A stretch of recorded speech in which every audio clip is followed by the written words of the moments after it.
Chat, can y'all see me? Can y'all see me? Give me 1 second. Give me 1 second. Sorry for the different setup. I'm not gonna lie, y'all. It's mad stuff going on right now. Like, I'm hold on. I'm just gonna tell y'all straight up. My daughter was just born today. I'm actually in the hospital parking lot right now. Y'all can see I got the sticker on me.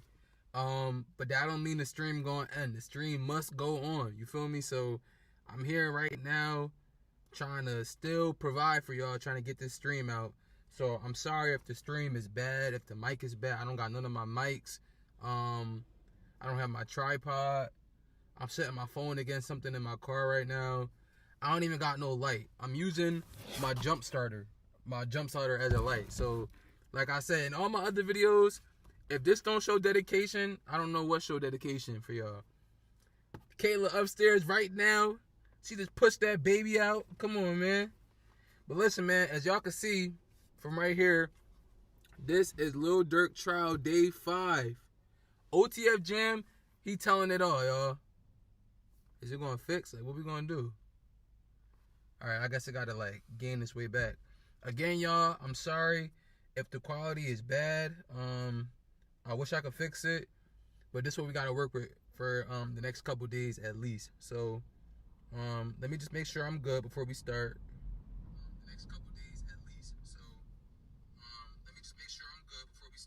Make sure y'all like too. Make sure y'all liking the video as well. Anytime y'all watching, like the video. That helps put it in the algorithm. And yeah.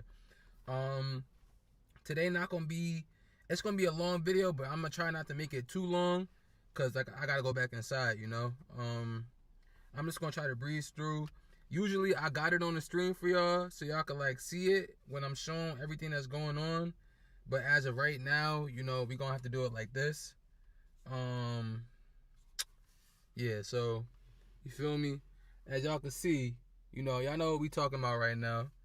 Lil Durk trial day 5.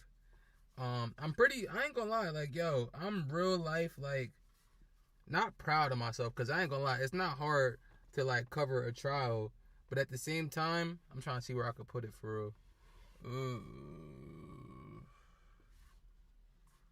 I could do some shit and, like, put it, hold on, y'all, hold on.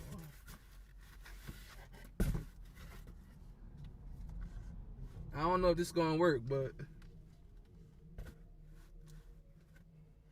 hold on, y'all. I might have got something. Hold on. Let's see if I did it.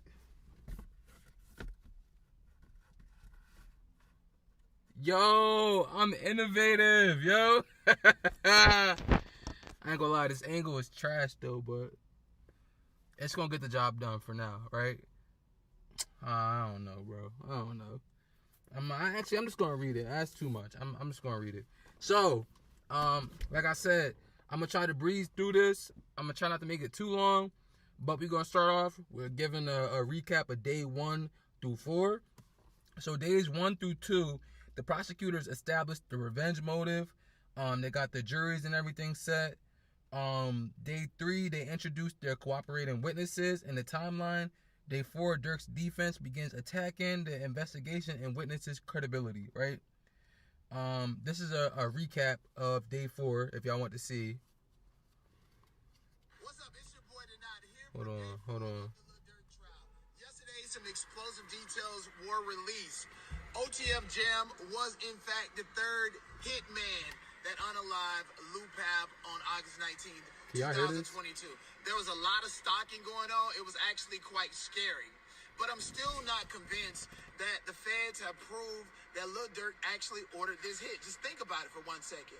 It was revealed that an American Express card connected to Ola Alabalugan was used to purchase flights, hotels, and most importantly, Vonnie used that physical card to purchase 4 ski masks. So Vonnie had physical possession of the card. That doesn't necessarily mean Durk authorized it or knew about it. Take, for instance, Rihanna was robbed by her business manager for years before she found out. Nick Cannon was robbed out of $2 million by someone close to him that had access to his cards and account information. Floyd Mayweather was also robbed out of $175 million. Do you think Lil Durk is really checking for $100,000? Niggas that got money not doing that. No, it probably would take him years to find out that Vonnie made certain purchases with Ola Abluban's card. So, again, there's a lot of reasonable doubt, and the feds I'm trying to find the best place to put it, man. Like this video, subscribe to my channel, and make sure you come into my Discord for the latest news on the Lil Durk trial. Yo, Brian Steele just set the court on fire and turned this case all the way around. Do you hear me? Brian Steele's pulled up documentation from Astronaut Sound LLC that was not signed by Lil Durk, but it was a company that Vonnie and Jason Smith, his former manager, organized. Brian Steele also pulled up communication from Lil Durk sent to Jason Smith telling him to fall back on whatever plan that they had for Quando Rondo. Durk? This is not Lil Durk's fault.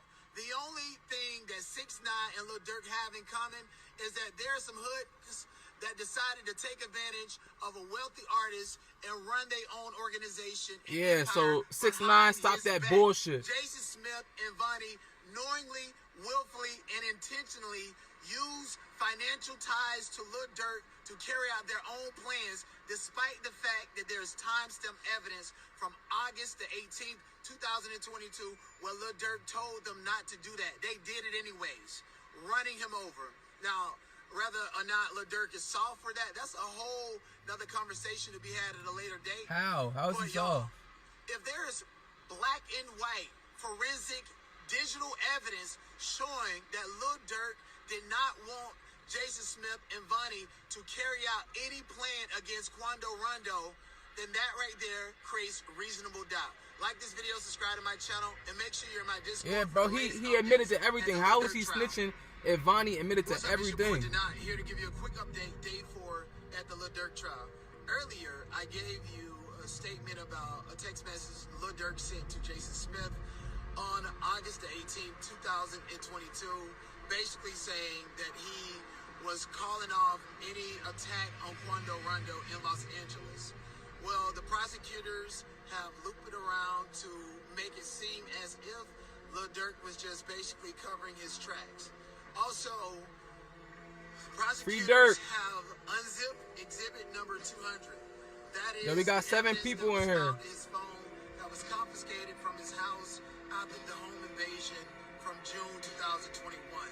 The evidence that Lil Durk did not want anyone to see were screenshots talking about Quando Rondo returning to Savannah, screenshots of an Instagram post of Quando Rondo having a show on May the 1st, and screenshots of a May 4th, 2021 post of Quando Rondo being shot at, and then the very next day, on May 5th, 2021, is when Astronaut Sound LLC became acquainted with Lil Durk financially.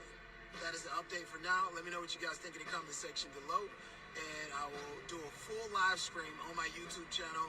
Search at Denot Savage Analyst, and you guys will find me. It's your boy Denot here at Lil Durk trial day 4, man. Listen, I wrote about 15 to 20 pages of notes, and I'm gonna break it all down to you on my YouTube channel.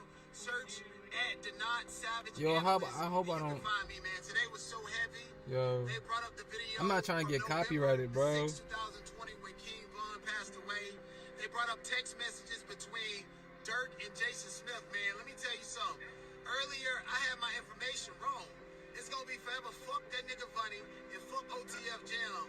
But as far as Jason Smith, that's a real nigga. I can tell from the communication between him and Lil Durk how they was talking about King Von and the sentiments that they shared, man. That's a real nigga right there, man. So make sure you guys check out my YouTube channel. I'm gonna tell you everything that happened today, the good, the bad, and the ugly, man. So, you know, free Durk. They out here today for him too. Come on down to the courthouse downtown Los Angeles for the Free Durk rally outside of the court every single day when the day is over with. We're going to be out here celebrating this Free Durk. Rest in peace, King. I'm sorry, I'm not messing with that music in the background. I was gonna let it rock, but I'm not messing with the music. Yo, for anybody else that joined in here, I apologize for the setup. My daughter was just born today.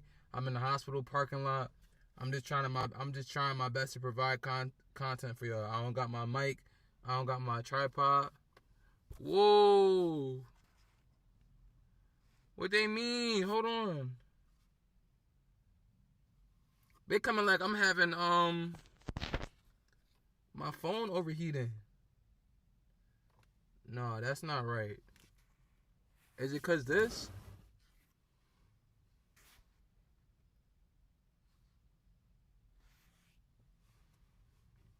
Chat. Is it overheating?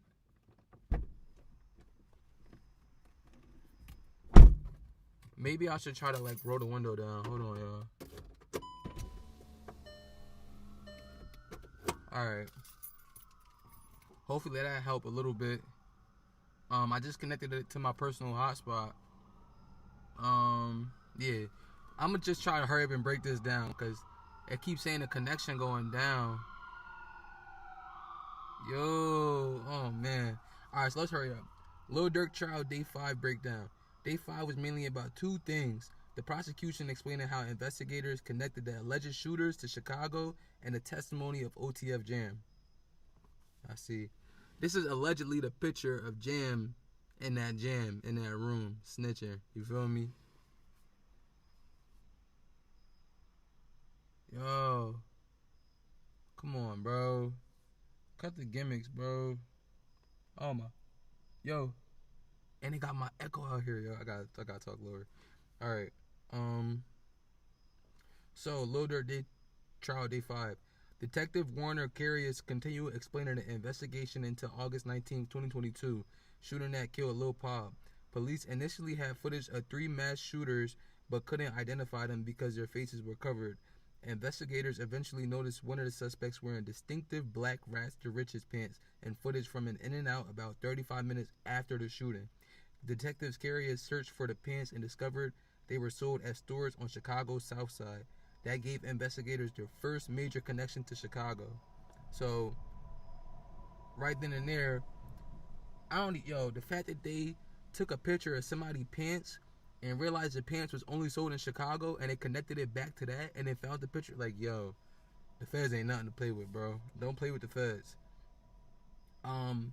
Chicago police then helped identify the man wearing the pants as DeAndre D.D. Wilson.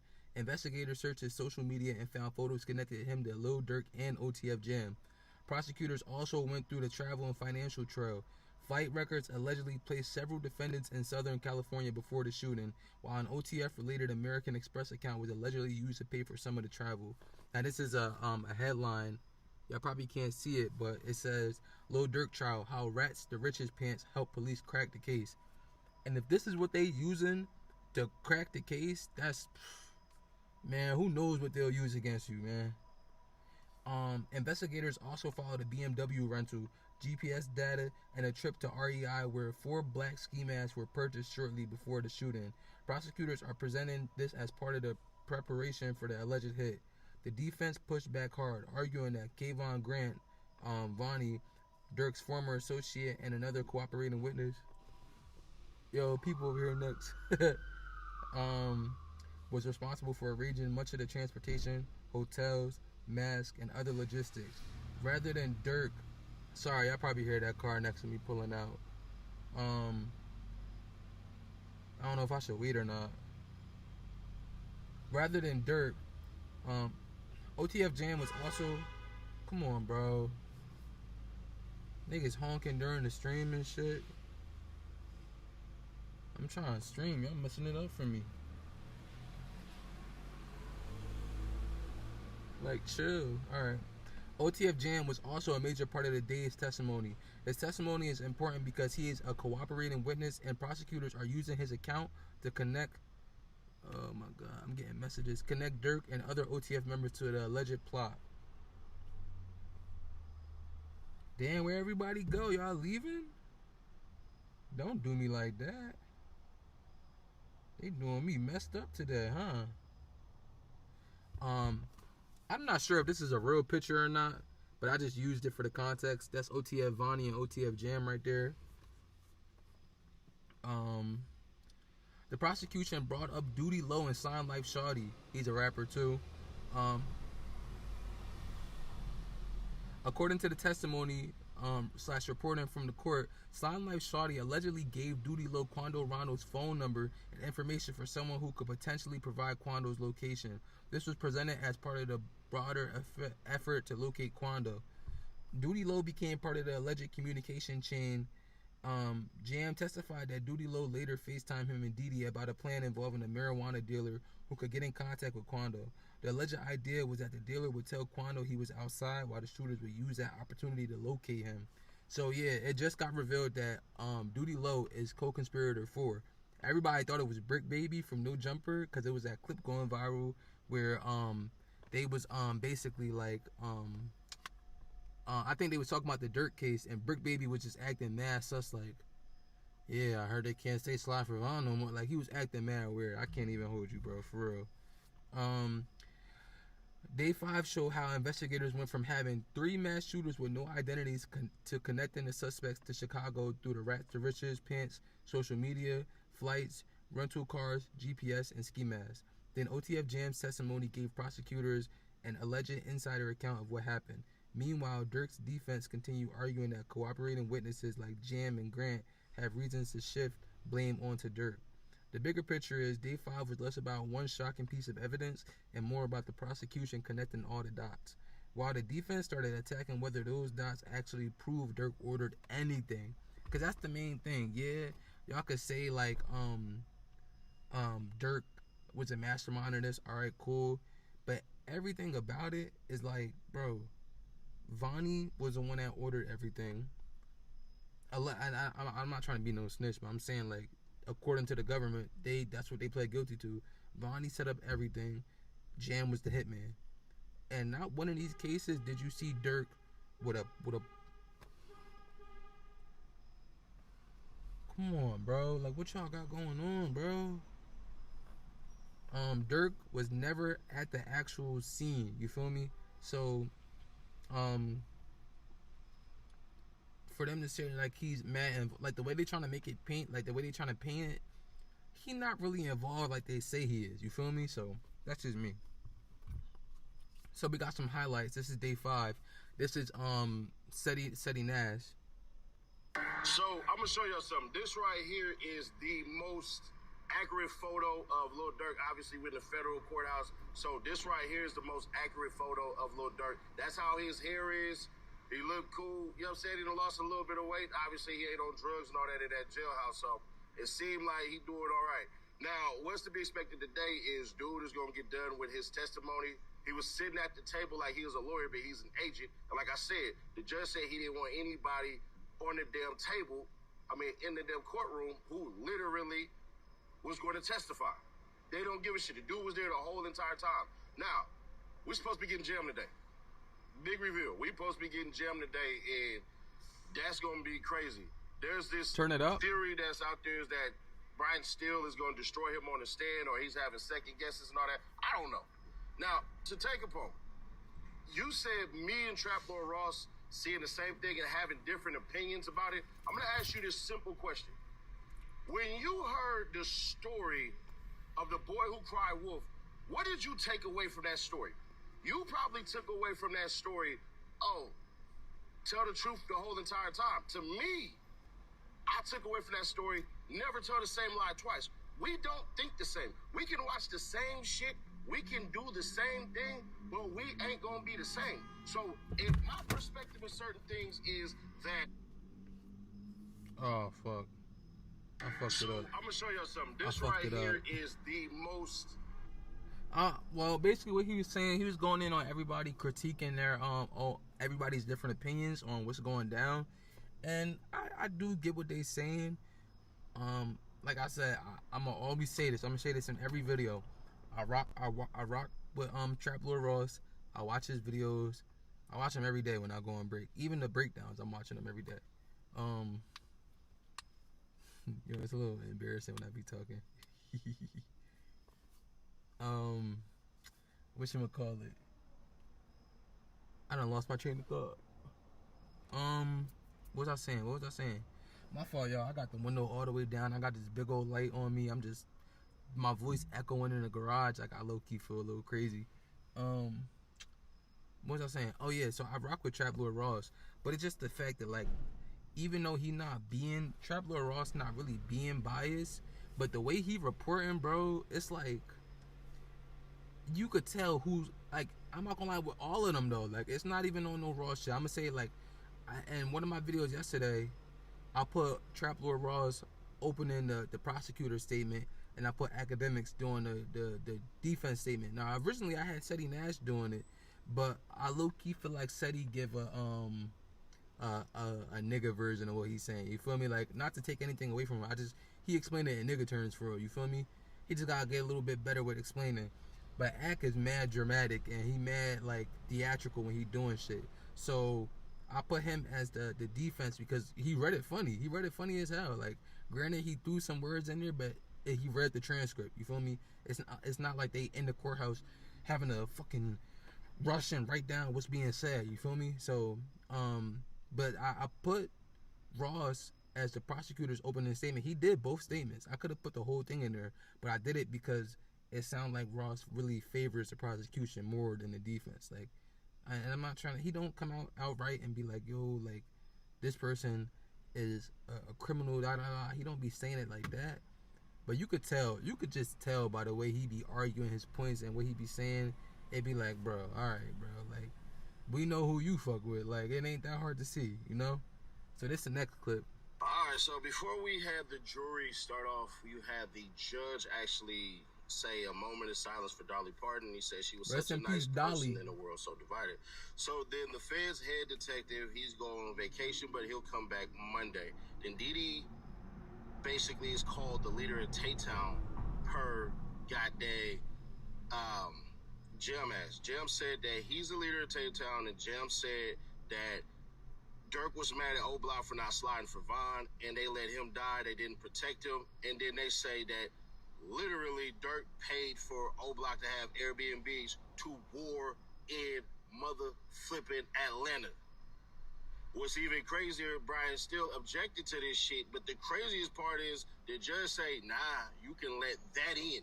So then the Fed lawyer starts to talk about how he's going to have to lead Didi through the questions and all that within the scope of the questions. And I'm going to be honest with you, I knew that they was going to throw a whole entire fit because what the Fed lawyer said, and it's understandable, is I don't want Didi to get on here and say the wrong stuff so y'all can get a mistrial, y'all can get whatever and all this stuff, because they literally say that. Like, if you said this way, this is hardball, this is Didi's lawyer said, if they say these things this way and this way, we're going to call for a mistrial, and it's going to put in a mistrial. And that's beyond the scope of the judge. And the judge was like, Judge Danny said, motherfucker, what? Beyond the scope of my power? Hold on, homie. No, it is under the scope of my power that I can declare a mistrial. Now, you can take that to, go Brian to trying to get a the mistrial. higher appellate courts and do that, but no, that's definitely under my power. And then O'Connell gets into it with what's leading the witness. And it's funny because I said this was going to happen yesterday. I said, bro, every time they keep producing exhibits that do not say what the person said, the lawyers come back, the Fed lawyers come back and say, oh, no, it was this. And prime example, Exhibit 30 was admitted, but it actually wasn't Exhibit 30, it was Exhibit 33. But when he said Exhibit 30, the witness was like, yeah. And then literally they come back and say, no, it's Exhibit 33. Dude go, oh, yeah, it's that one. So there's that shit that exists. That's leading a witness.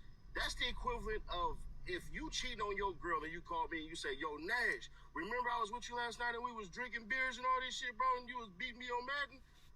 And I go, yeah. Opposed, you said, man, Nash, what happened last night? And I go, man, shit, I was at home. See how that's leading the witness? So that ends up happening in... Oh, my God, bro. Why did I do that, bro? I'm wilding, bro. But yeah, y'all. I'm not going to... If I press it again, it's just going to, whatchamacallit, replay the whole video. And I don't feel like replaying the whole video.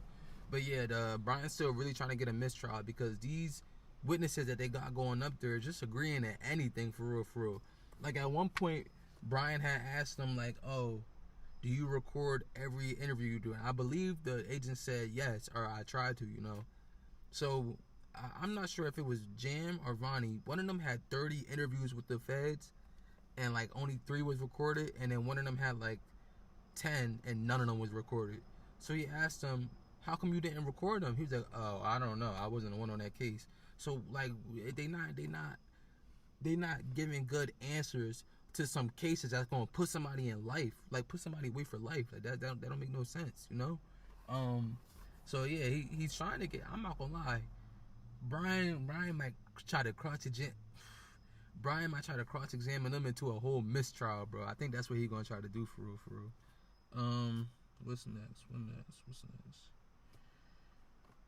Wow, I cannot believe what just happened inside the courthouse. This isn't even about Durk. This one's actually about me.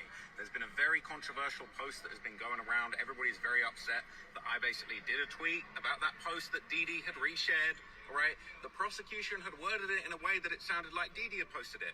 And I posted that on Twitter. I came back, and Didi's lawyer spent a whole hour breaking down in meticulous detail how this was a repost. It wasn't an original post. Didi hadn't typed the post. He had reposted it into a group chat. It was that post that said, @Quando Rondo, we're your pipe hat gang. He had reposted it into a chat along with his own comment, basically saying he looking crazy. Like he basically, it was he playing crazy, right? So as soon as I got out of court after hearing Didi's lawyer argue that point very, very well, maybe a little bit too well, maybe the point had already come home before, you know, he talks about it for a much longer time than he needed to talk about it. And I felt like he might have brought more attention to the fact that that was a bit of an unsavory thing to repost. I posted that. As soon as I got out, I said Didi's lawyer just clapped back. But for some reason, it seems like the people at the courthouse, the people that have been following this case, and Durk's team specifically, they're not reading everything. They're over here reading the transcripts, but they're not reading all of my tweets. So everybody was upset about the tweet that I posted when I got out of the courtroom the first time. Nobody had talked about the second tweet where I said that Didi's lawyer just clapped back. And I got confronted by Lil Durk's PR woman. She screamed in my face outside the courtroom, delete the tweet. I said, what do you mean? Like, what about Didi's lawyer talking for an hour about, you know, basically making the point? I said, I came out the courtroom. I was given the impression that Didi had posted it. Didi's lawyer went back into the courtroom. He made it very clear. He made a very long, extended, maybe an overextended argument about why that wasn't the case. He got his point home. He got his point further than home, right? He got the point so far home that he might have, you know, left it on screen a little bit too long and made things look a little bit bad. Durk's PR person said, I'm not talking about that. We're not talking about that. So they're just ignoring the facts. They're pressing me over stuff that's like incomplete information. I'm just coming out the courtroom, giving you guys the updates as soon as I possibly can. Yes, sometimes the prosecution are going to say things that aren't true. Sometimes the defense are going to say things that aren't true. Brian Steele said several things that are absolutely false when he was doing cross-examination just now. He referred to King Von as K. Von Bennett numerous times. That's not his name. Is anyone going to call out Brian Steele for getting that wrong? No, of course they're not, right? He made a bunch of other mistakes. He said that Quando Rondo had crowned and anointed Lil Tim as King Tim after the killing of King Von. No, he didn't. It was a random other rapper from Savannah, Georgia that put that out after King Von died. And then he also said numerous times that King Von was murdered. Was not a murder. The prosecution made it very clear it was a self-defense killing. Yes, he was charged with murder, but it was not proven as a murder. So no one's going to talk about Brian Steele literally getting up in the courtroom and lying. People want to get onto me for making a tweet and then basically updating you when I heard from Didi's lawyer. It's insane. And this goes back to my whole point. I just feel like the way Ross be going about it, he just go about it the wrong way, for real, for real. Like, sometimes the way you word it and the way you say it, bro, you got to just say it a different way. Like, you know how people gonna react when you put these things. At the end of the day, bro, you a content creator. You know people not gonna react good to everything you say. You feel me? I done got pushed back on some of my Krishan videos, bro. Like, it's gonna come with the territory. You feel me? But I will say, like, bro, like, it's not even like, it just feel like, bro, I don't know, it overly feel like you on the prosecution side. Like, I get it, you unbiased, you gotta be unbiased to be a reporter in there. So even if you show a slight bit of biasness, you're gonna get kicked out. But you like I said, bro, I don't even know how to explain it, but even the fact what you just did right there, it's like, bro, why are you doing the government's job, bro? Like, let them do what they doing, bro. Why do you keep, like, you overly announcing it now? Like, what if they pick that up? Like, the Feds introducing anything into these cases now. They just throwing stuff in there. What if they be like, well, yeah, did you see that Trap Lord Ross video? Like, bro, come on. Just do your job and let them do their job. That's all you got to do.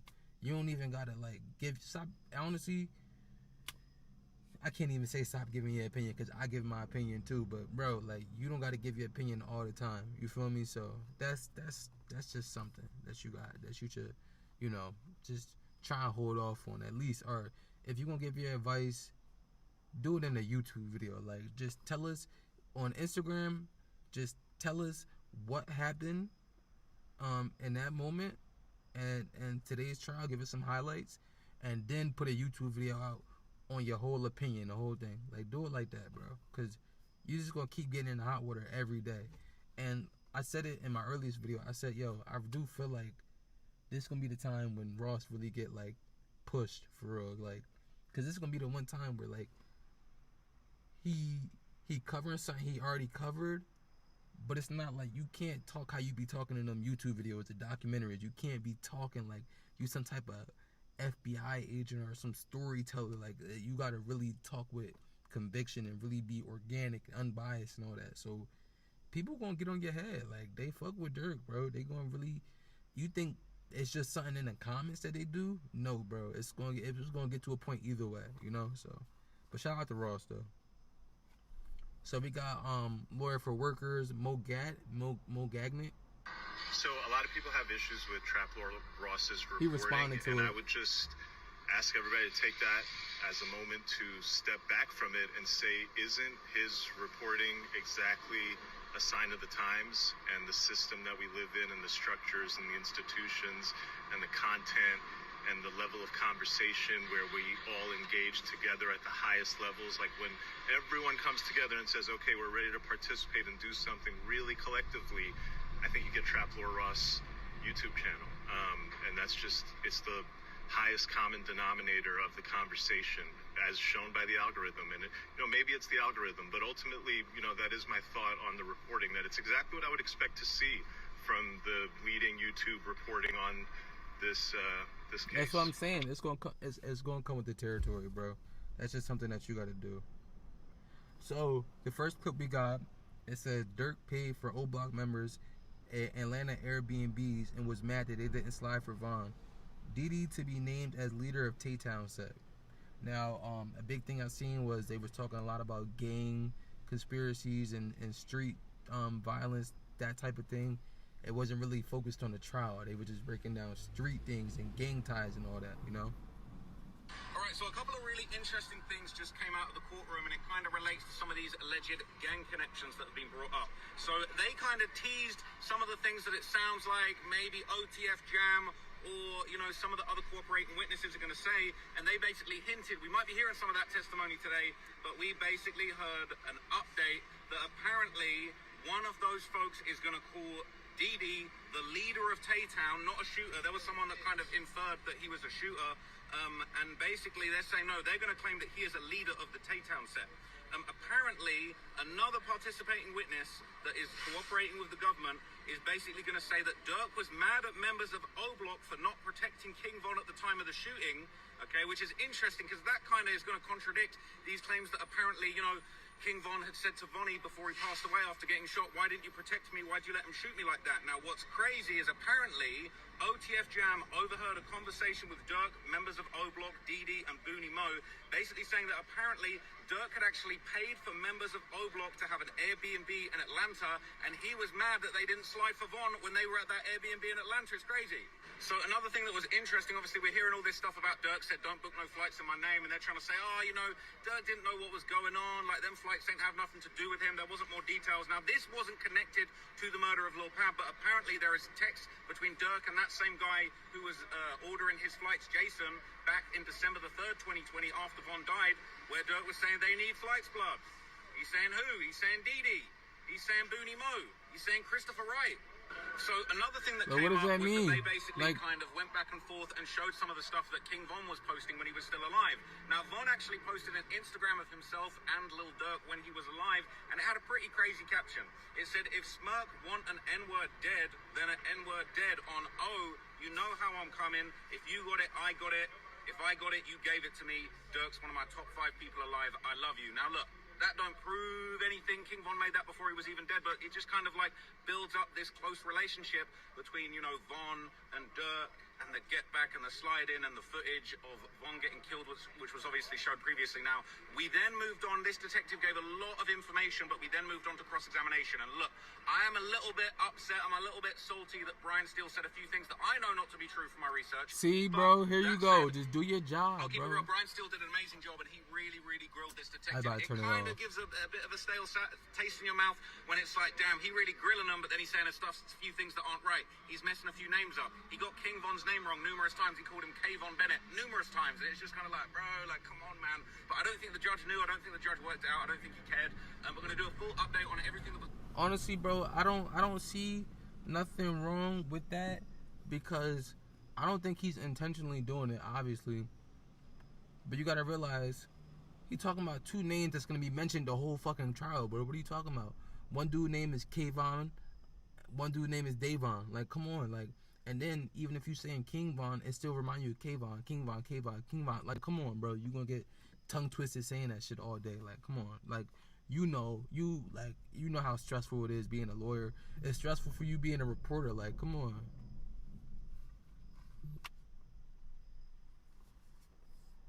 There was a crazy moment in court today when they finally played Lil Durk's unreleased Redman music video. They didn't play the whole video, and they didn't even play the song. But Yo, they played I'm the mad he intro never put it out. with sound. That's my song. And I'm not gonna lie, it was looking like a great video. It was looking like a big budget video. They had an actor that looked just like Quando Rondo. He was dressed in the outfit that Lil Tim was wearing when King Von got killed. I believe the video was made by infamous video maker Jerry Production, who's produced a lot of videos for Durk as well as Von.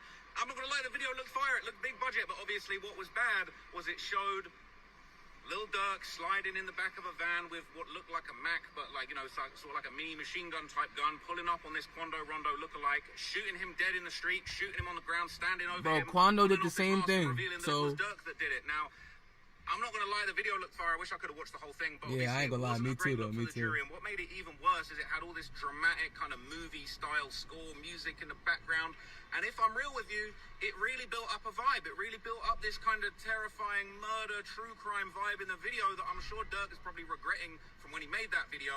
But it was very interesting because Brian Steele kind of clapped back. He said that this video is art. He pointed out that Quando Rondo had also made a video where That's they what I'm depicted Durk getting saying. shot and killed. It was interesting because they showed a screenshot of the Lil Durk lookalike in the video. That was shown by the prosecution. But weirdly, they didn't show the music video for that. So weirdly, the prosecution didn't actually bring up the video now because I kind of know a little bit too much about this case. I know that it's the song Soul Reaper, right? I got it for you there. I just looked it up and double checked. But it's the song Soul Reaper where they had a Lil Durk lookalike, and they didn't even bring this up. I'm surprised they didn't bring this up, but Lil Pab, the actual victim, is in that video killing Lil Durk. They didn't bring that up. I'm surprised they didn't. But regardless of that, Okay, that Ross. was shown as I'll give you part that of when for they bringing showed that the up. Quando Rondo interview with Angela Yee in the back of the Rolls Royce, and they pointed out he's in a Rolls Royce. Look at the headrest. They didn't say why, but they're obviously going to introduce the evidence later on that Durk had lyrics where he talking about that Rolls better be bulletproof. We're going to shoot at the stars. But anyway, Brian Steele kind of brought forward a bunch of stuff to basically say, look, you didn't question Quando Rondo's art when he had a lookalike that, you know, a Durk lookalike that was killed in the Soul Reaper video. You're judging Durk's art. He said Jerry Productions, a very accomplished video maker. You know, Durk didn't necessarily have anything to do with this video. They said, you know, the video wasn't released. He didn't really land on any of those points, but I think what he was trying to infer was that Durk didn't know. You know, everybody knows that Durk was having these problems about, you know, what happened with Von. There's a scene in the video where Durk's looking at his phone, and you kind of see all these news articles about Von popping up. But I think what Brian Steele was trying to infer that, like, someone else, maybe Jerry Production, had come up with the concept of the video based on everything that was going on, and perhaps maybe Durk wasn't happy with the way he was depicted in that video and decided not to release it. But unfortunately, It's they not got out. that video from someone in his team's phone. But the whole thing is, bro, the song not out. So like, why? I feel like, why is it even being? Well, I guess text messages aren't public, so I don't know. I guess I'm gonna hold my point back. I'm not gonna sound dumb. But this says Durk roasted Jam for snitching, said he went out like a GD. DD called him Alpo ass dude. Yo, they over here bidding on that nigga Jam, bro. Even, bro, I ain't gonna lie, like, the lyric Jam got out that jam, it sound weird now. Because Jam got out that jam. Like, Jam jammed up the jam. Yo. All right, so we just heard a couple really interesting updates from the court about how Durk and them were treating OTF Jam. Now, obviously, they worked out that he was apparently getting ready to snitch. We've heard more about these messages. You know, they're basically saying Jam getting ready to snitch, clear as day. They were cutting him off. There was apparently a conversation we heard about previously where, you know, Durk and them had taken him into a bathroom stall at a music video shoot and said to him, "You making it hot, you catching bodies, you getting the feds on us, you need to chill out, you might need to leave town." And then there were a whole bunch of back and forth messages that we saw where Jam had apparently said, like, "Hey, why is everyone scared of me? Ever since that day, nobody want to be around me. What's going on?" Well, now we heard even more details from the conversation, and it seemed like Durk was kind of cooking Jam. This was a little bit more context they added. He said Jam just ready to snitch, blood clear as day on Lil Mo, and then he basically said, wait, what'd he say? He basically said something along the lines of like, blood not even down here, but he F with Lil Tay, he different. They said he pulling a GD move, so Durk acting like all the GDs are the ones who be telling. Obviously he's got a big gang war with the GDs, but they're not allowed to talk about that today. But then Durk went on to say he a real goofy. Now, DD then sent an image into the group chat, the OTF group chat, that was a screenshot of a chat that he'd had with Jam. Or basically he had showed the screenshot of it, and he said, "Jam said, what's up? Is it fuck him and let us know what it is? Jam want to talk to you. Stand on lawyer so he can be there on the 20th. So it sounded like they weren't sure if Jam was already telling. Jam was asking for a lawyer, asking if he was going to stand on it, saying Jam want to talk to you, all this kind of stuff. A lawyer? And then the prosecution revealed that at this point, apparently, during this conversation, or basically on August the 24th, 2023, Jam was already in custody in Chicago. And then there was another reply, Durk saying about Jam. They said, he going to tell soon. And then Didi replied, he thinks he can break us down on Mom for real. And then apparently Didi had said in description of Jam, he Alpo ass dude, obviously in reference to the the infamous snitch over on the East Coast. And then somebody in the chat that was called Loyal basically said, beware of everyone, not just Jam. And then after that, there was some more back and forth where that person went on to say at this point, for real, weird ass people. And then after that, apparently Booney said that the feds had been going to the jails, talking to everybody that came in. They'd basically been hearing rumors that inside the jails, inside the prisons in Chicago, anyone that had anything to do with Durk, the cops were sitting them down and trying to talk to them. They're saying they're trying to sit everyone down and ask for the ABC. And that's when Durk said that line. He said, as long as we don't break, they can tell them whatever. So, yeah, I'm not going to lie. That was a pretty crazy exchange. That's crazy, bro. So they coming like anybody that come to jail that's associated with Durk, they trying to get anything, bro. That's crazy. Like, that's probably how they got 35 witnesses. Like, damn. At that point, it's like, bro, like, you ain't safe on no sides. You could be an op. You could be his man's family, an employee. Like, bro, they want Durk. Like, they want Durk bad. So this is apparently where Duty Low gets involved, and like I said, he's co-conspirator for it, and everybody thought it was Brick Baby, so rightfully so though. Brick Baby was acting weird. Okay, so there was some crazy evidence that was shared today. I'm going to be very careful about what I say. I don't want Durk's team to scream at me outside the courtroom telling me to delete everything like they did today. See, you bitching, bro. Stop it, bro. Just do your job. Some of these Duty Low messages, there were messages back and forth with Duty Low. Now, I want to just be very careful what I say. It seemed like they were inferring that Durk was kind of going back and forth in these messages, but I don't know if that can be 100% proven. They were saying that there were a lot of messages that were deleted. Durk's efforts to apparently delete his messages very regularly seemed like he was actually having some success with deleting these messages, okay? It seemed to suggest that Duty Low had gone back and forth with somebody that was saved as Slime Life Shorty. Now, I know Slime Life Shorty is someone in Atlanta who was brought up in, the Young Thug situation, and there was even kind of a whole thing where, Young Thug had dropped that song, talk about Slime Life Shorty, I hope you put down your 40, but it seemed like that was what Duty had Durk saved us, but I can't be 100% sure. But the context of the conversations seemed to have Duty kind of going back and forth with Durk.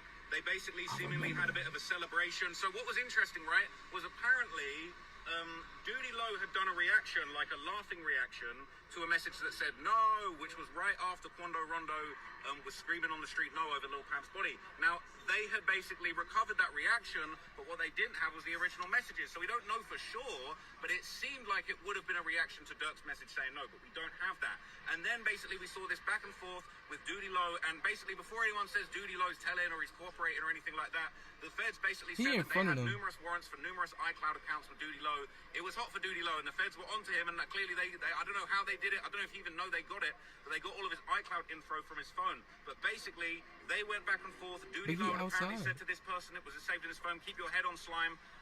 In the pain, I'm with you for life. Sorry, no, this was the person said to Duty Low, keep your head on slime. I'm in this pain, I'm with you for life. I'm drilling about this shit. Duty Low said, I love you, slime. They said, I love you back, Slat. It's up about this shit. After that, this person was messaging Duty Low saying, where you at? I'm at the crib. Duty Low saying, call me. And then that person that saved the Slime Life Shorty sends Duty Low Quando Rondo's number, and he says Quando's number. They said it's one of his phones. And then the next day, there's a message back and forth where that person that saved the Slime Life Shorty, that it seemed like it could have been Durk, but not 100% confirmed at this stage. They basically said, I've got an N-word from Savannah who got dropped. Obviously, Savannah, Georgia is where Quando Rondo is from, drops his locations, and Durk says, this is him, you want his number? Duty Low says, yeah, and he sends the number. Now, obviously, it was made very clear, nothing was necessarily slid about. They never tried to do a drive-by on Lil Tim or anything like that in Savannah, but obviously these messages were going back and forth, and it's not a great look. But look, I'll let you know more when I have more context. Yo, that's crazy, bro. I remember the exact line he talking about with Slime Life Shorty. I don't think Thug put this on. He was like, Woody a rat, none of them rat, Slime Life Shorty. I remember that. Yo, what if he one of the cooperators? Durk eyes. Yo, that's crazy, yo. That's wild. So this one says Brian Steele just went crazy on the lead FBI agent on Durk's case. So we finally saw Brian Steele cross-examine this kind of big detective, and look, Brian Steele put on a very, very good display. He grilled him about all the times that, you know, these interviews were conducted. Loads of interviews were conducted. They weren't recorded. And look, I'll be real. Brian Steele told a couple of lies, made a couple of mistakes. He said that Quando Rondo was the one that crowned Lil Tim as King Tim after King Von died. That's not true. That was another rapper from Savannah. Nothing to do with Quando Rondo. He was an associate, he was an affiliate, but as far as I'm aware, I'm gonna listen to him for a little bit. After King Von died, Quando Rondo wasn't the one saying free Lil Tim, hold up, wait, it's King Tim. He also referred to King Von as Kayvon Bennett numerous times, which I thought was just like, you know, not really having the best grasp of the case. But at the end of the day, that's not really making a huge difference. And he also incorrectly pointed out that, you know, he said, oh, there was an argument about a celebrity boxing match. You know, Durk was saying that he could box Quando Rondo for $20 million. That's not what was said. He said, I could box you for $20 million. This is my opinion. I think he was talking about Youngboy. I think he was sending a voice note to Youngboy, and he said, your homie Quando can die, though. So how would he be talking about he could have a $20 million boxing match with Quando, but then also saying, your homie Quando can die, though? In my opinion, I think he was talking about Youngboy, and I think he misrepresented that evidence, too, since we're all talking about people getting things wrong. Brian Steele made the point that you can actually download an app that kind of like automatically deletes all your messages, you know, within 30 days. They're saying, look, Durk having his message deletion app on his phone, like if he was using other means to delete his messages, that doesn't necessarily prove guilt. He talked about OTF Jam having the Rats to Riches print on his pants. Weirdly, the detective said, oh, he thought it said Rags to Riches, which was different from what we heard from the other detective. But then Brian Steele basically said, well, look, rats are sometimes falsely identified, right? Brian Steele made a pretty smart move when he was asked about this message where Durk had apparently said wait for the get back in response to stuff that he had been sent of people from Quando's side clowning him. And he basically made the point, he said, well, did you know that there was a song called Get Back? When he was inferring basically that like when Durk said wait for the get back, he could have been referring to wait for me to drop my song that was called Get Back. I'm gonna lie, I thought that was genius. That was a really smart move. But obviously the crux of it was basically just attacking all of these interviews. Brian Steele said the agent attended 41 meetings with Jam that they were aware of. Apparently they did 10 meetings with Vonnie. The agent that was on the stand was there for 6 of those. And apparently the other witness, Jones, was interviewed 3 times when they were present. And they basically just kept going on saying, why didn't you do recordings? Dee Dee's lawyer took over. Their whole thing was basically like, why weren't all of these recorded? And I'm not going to lie, the detective did a good job of basically saying, well, we're not required to record all of them. It depends on the budget, depends on the schedule, depends on if we can get the equipment. But I think Brian Steele did an impeccable job of kind of, putting some reasonable doubt forward and sort of pre-trashing these witnesses' credibility. Got to give respect to Brian Steele, even though he got a few things wrong. All right, broski. There you go, saying shit. I guess we can listen to Mo. This is Mo responding to what Trap Lord Ross said. So there's some fair points here raised by Ross, and he does say bet everyone won't repost, so I want to make sure I repost. So he's saying, look, Brian Steele told multiple lies during Cross. He claimed Quando anointed Little Tim as King Tim. That's false. He's so stuck on that, bro. Like, come on, Little bro. Tim murdered King Von. That's false because the murder charges were dropped in self-defense. Now, Brian Steele should know better than to say this, but Ross should know a couple very obvious points. One, Steele might have done this to set the agent up. It is, after all, the agent who is trying to lock up one of the citizens of the country for life based on a narrative of a revenge killing. And so if you don't correct Brian Steele, it's on the agent, not the defense attorney. But more importantly, the definition of a lie. A lie is a false statement made on purpose to trick or mislead someone. You don't know that Brian Steele knew and on purpose said the lie that Quando anointed Little Tim as King Tim. Brian Steele could very well have thought that.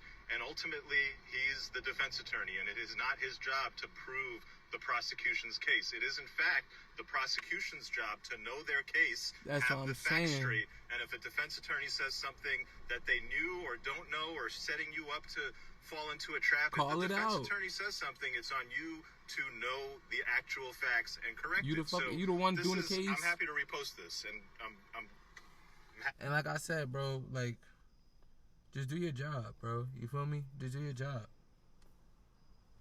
So this one says OTF Jam copped the 3 murderers to save himself and took the stand against Durk, Dee Dee, and Lindsay. So it is official.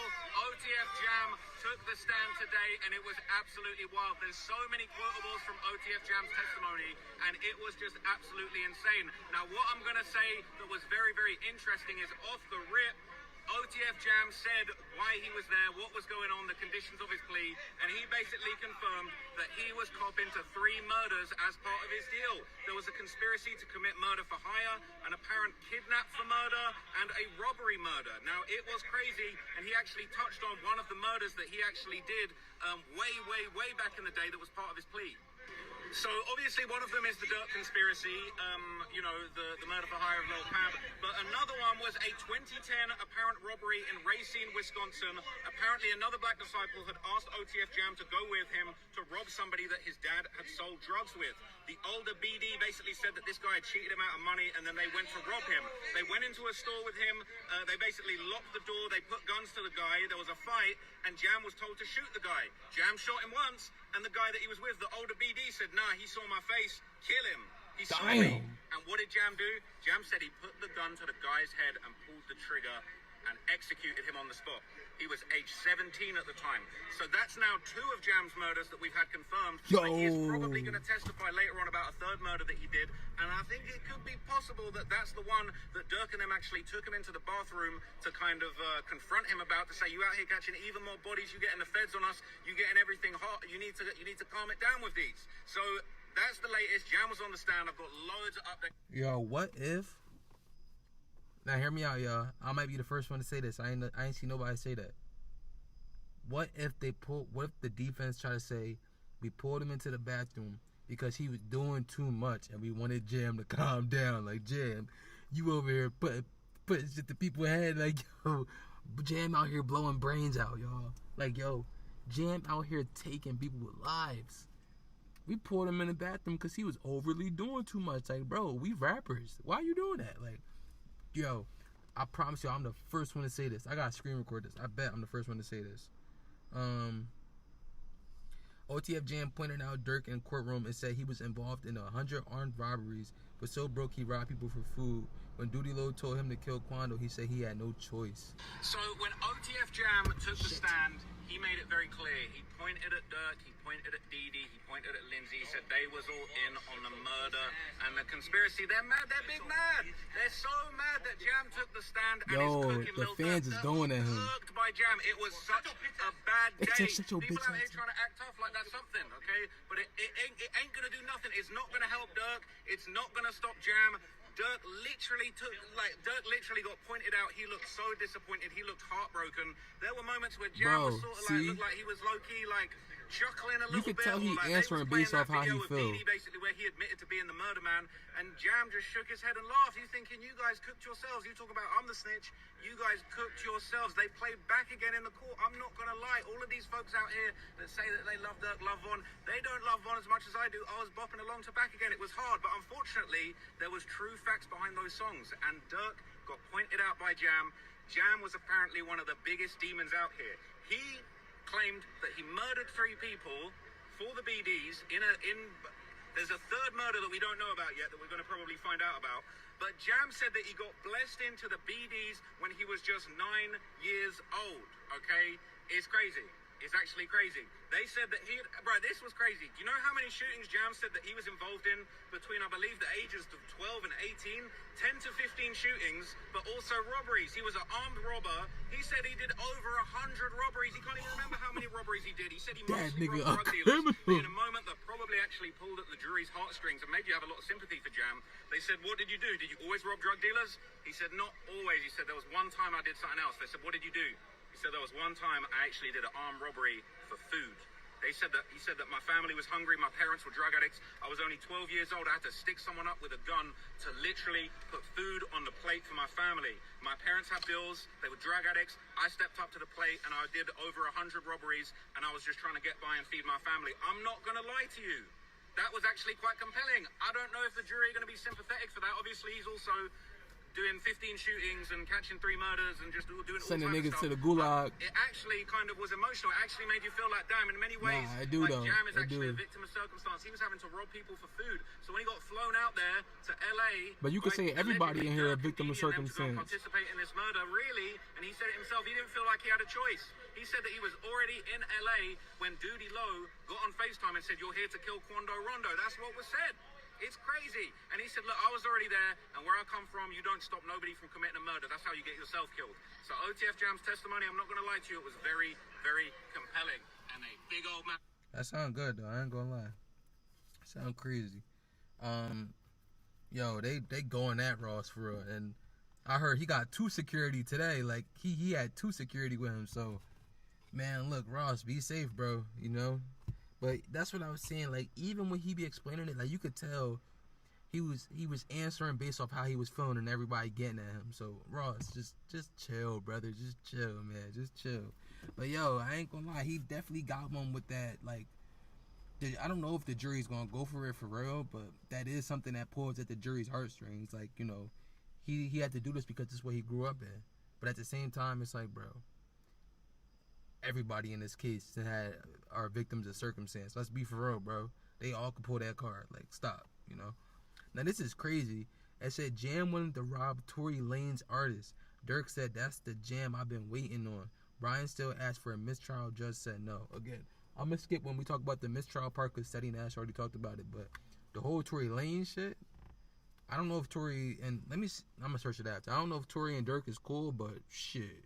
So there was a crazy piece of testimony that went down when OTF Jam was on the stand. I wonder what Durk looked like. Basically threw a giant tantrum and tried to call a mistrial. The judge wasn't going for it, but it was pretty crazy, and the details are actually nuts. So obviously, when Jam was in jail, he didn't really know Durk like that. He knew him from back in the day from around Lamron. He confirmed that, you know, OTF, Lamron 300, it was all a bunch of gang stuff and that Durk was involved in it. That was his opinion. I'm going to break that down more in another video. But basically, he said that, you know, Durk started putting money on his books in jail. When he came out, he started showing love. He basically bought him a bunch of clothes. He had his guy that worked with him, Jason, damn near buy him a whole new wardrobe. But what was very interesting was that he started traveling with Durk. He went out to Detroit with Durk. He went out to Miami with Durk. And apparently, this is crazy. okay, when he was in Miami with Lil Durk, they ended up bumping into Tory Lanez and his crew. Now, apparently, Jam saw one of Tory Lanez' artists that he had, I guess, signed to his label with, like, a really nice set of chains. You know, he had some nice kit on him. I wonder what artist that was. Apparently, after they all linked up, Jam took Durk to one side and basically said to him, hey, look, I'm going to start robbing these guys. And this is exactly what King Von said he was going to do when he got out of jail and Durk started bringing him around as well. Obviously, Von started rapping and went to the top and then lost his life. But Jam basically said, look, I'm actually just going to start robbing these guys for you. And this was after Von died. And you know what Durk said in response? He didn't say, hey, don't make the block hot. He didn't say, hey, calm it down, Tory's my mans, don't rob his artists. You know what Durk allegedly said to Jam? He said, that's the Jam I've been waiting on, bro. He must have probably been thinking, that's exactly what King Von said to me when I started bringing this make everybody look at Durk weird. So apparently, every time that Jam linked up with Lil Durk, OTF Vonnie pulled up and gave him guns. And basically, they said that they were constantly passing Jam guns. And the purpose of that, literally, Jam said, because they knew I was finna use them. They knew that I was the guy that was going to let it blow if it came to it. So they constantly kept Jam around. Durk always had Jam traveling with him numerous times, numerous states all over the place. And basically, Vonnie was sliding in pipes and basically saying, yeah, like, you know, hey, Jam's the one that's going to get busy. Now, there was a bunch of little hushed sidebar meetings privately between the judge and the various lawyers. And we eventually found out at the very end of the day that Durk's counsel were calling for an entire mistrial, saying that this was a mischaracterization. We're going to skip that one because we already talked about that. Big Guy Duty Low is co-conspirator 4 that gave the killer Quando's location. Jam confirmed it, said Duty didn't tell him he was in Cali to kill Quando until after the flight. So it looks like it's official. Duty Low has been confirmed as co-conspirator number 4, and the person who confirmed it was OTF Jam himself. Now we thought it was Brick Baby. The location of Quando Rondo in LA to the alleged hitmen, to Durk, to the team, and all of that kind of stuff. Well, what is crazy is that we found out that there was apparently like a crazy conversation after basically like all the hitmen arrived in San Diego. Apparently none of them knew what was going on, but they had an inkling something crazy was going on. And I'm not going to lie, Durk really put himself in it with some of this stuff. So apparently, okay, all of the hitmen were kind of rounded up for some kind of secret mission. They didn't know what was going on. They all quickly got booked to these flights to San Diego. And apparently when Jam and another one of the hitters basically arrived, they went to a Hooters in San Diego. They got on a FaceTime with Duty Low, who told them that they got the location for Quando Rondo. They got the low from basically like a weed dealer that was going to go and take them some weed, and that they were basically going to trick him into coming outside to pick up weed, and they were going to I wonder if that's a dispensary Quando went to. It's confirmed that was Duty Low. Now, not only did we we're hearing about Duty Low being in group chats, and I thought, oh, maybe they're going to show some series of messages with Duty Low and other stuff that he had said, but it was Jam that took the stand and said that it was Duty Low that basically told them after they'd arrived in California that they were there on a mission to kill Quando Rondo. And Jam said something really interesting. He said, look, he felt like it was too hot to kill somebody in Los Angeles. He was thinking, there's too many police. I don't know the city. I don't know how to get away if I get in a high-speed chase, if I get hurt. I don't know where I'm going. This is a bad idea. But he said it was too late. I was already there, and I just went with it.